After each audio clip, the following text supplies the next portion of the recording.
Buenas amigos, ¿cómo están? Soy Iván, entrenador personal, investigador y estudiante de nutrición.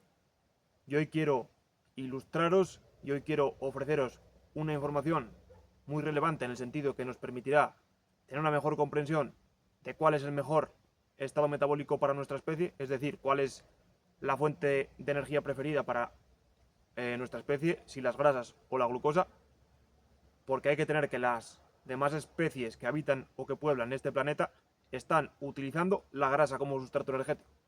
Nosotros los humanos parece que somos una anomalía y nosotros utilizamos la glucosa. Somos la excepción que rompe todas las normas establecidas. El metabolismo energético de los animales, que es algo muy estudiado en biología. La biología, porque no lo sepa, es la ciencia que estudia a los seres vivos, la estructura, la evolución y el crecimiento de los seres vivos. Pues el metabolismo energético de los animales se estudia mucho en biología. Y el metabolismo energético de los animales es la cetosis. O, aunque los herbívoros no estén utilizando directamente un estado metabólico como la cetosis, están en un estado análogo a la cetosis, ya que utilizan las grasas como fuente de energía.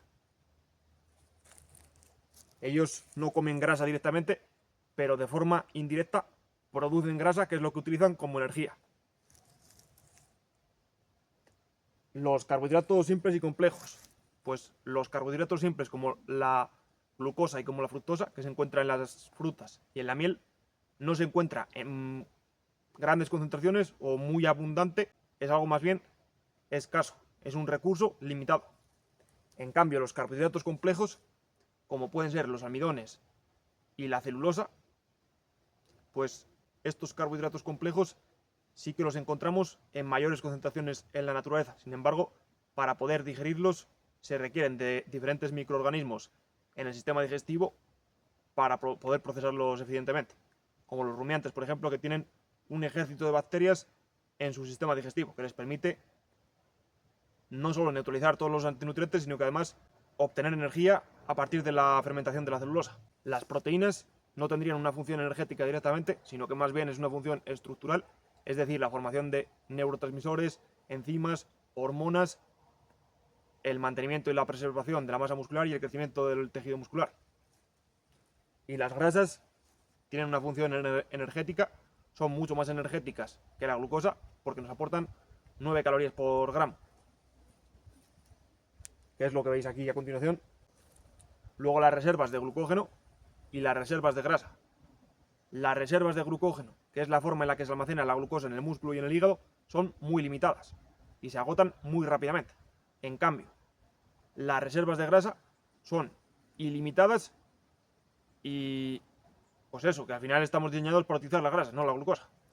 Y la grasa nos ofrece más energía porque es más energética que la glucosa, nos ofrece 9 calorías por gramo. El almacén sin retener agua, que esto es cuando la glucosa se almacena en forma de glucógeno en el músculo y en el hígado, por cada gramo de glucógeno hay 3 a 4 gramos de agua. Y es decir, que la grasa, al no retener agua, se almacena más fácilmente.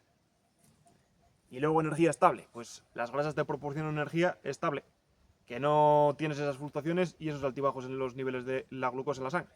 La cetosis es lo que estarían utilizando, o sería el estado metabólico que estarían utilizando los carnívoros facultativos y los carnívoros estrictos, o los carnívoros obligados, como los felinos y como los cánidos, como los lobos y los perros.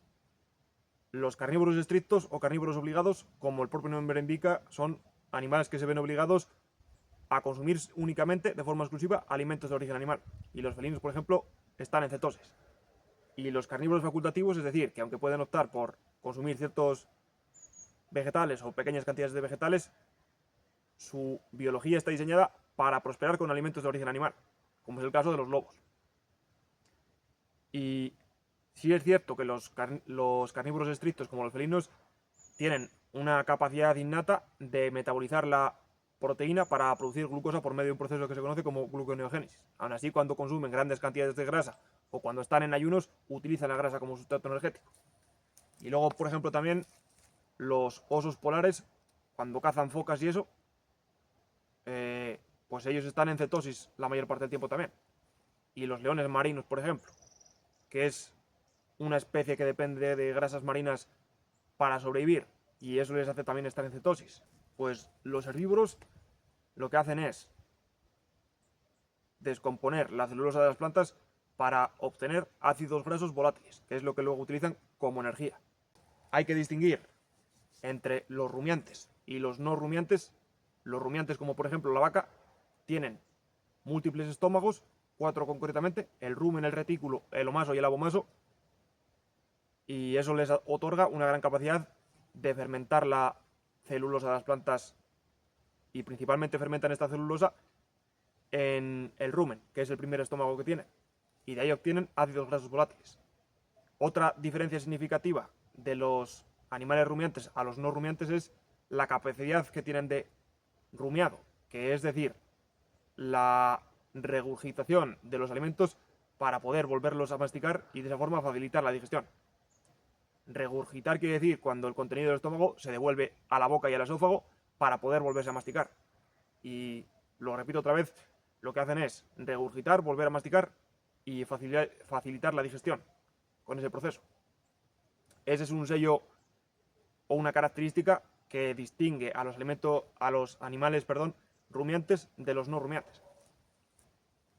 Y los no rumiantes, como por ejemplo el caballo o el conejo, tienen solo un estómago, y ellos fermentan la celulosa en el colon, dando lugar a los ácidos grasos volátiles que luego utilizan también como energía.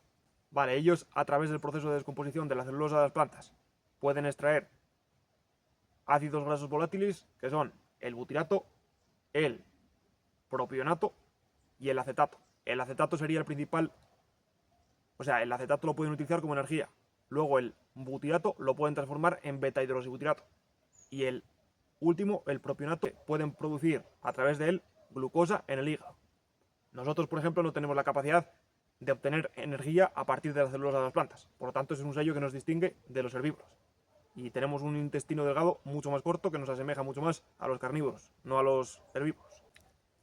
Y luego los rumiantes, como la vaca, que tiene 4 estómagos y fermenta la celulosa en el rumen, pues ellos obtienen el 70% de la energía a partir de los ácidos grasos volátiles. Es decir, están en un estado metabólico análogo a la cetosis. Un estado metabólico similar a la cetosis, obteniendo energía a partir de moléculas de grasa. Y claro, cuando la mayoría de las especies que habitan este planeta están utilizando la grasa como sustrato energético o como fuente de energía, o como lo quieres decir, y claro, nosotros parece que somos una anomalía o algo infrecuente o algo poco común, pues claro, esto no es así. Nosotros no es que estemos utilizando la glucosa porque somos una anomalía, sino porque nos hemos desvirtuado de los patrones alimenticios ancestrales que seguían nuestros antepasados, y eso ha hecho que seamos unas personas glucodependientes, es decir, que solo podemos utilizar la glucosa como sustrato energético, que no tengamos flexibilidad metabólica, es decir, que solo podemos utilizar la glucosa como sustrato energético y que no podemos utilizar la grasa. Y claro, no es que nosotros seamos una especie diferente a todas las especies que habitan en este planeta, sino que nosotros, por seguir una dieta inadecuada, no podemos utilizar la grasa como fuente de energía, pero nosotros realmente estamos diseñados para utilizar la grasa como sustrato energético.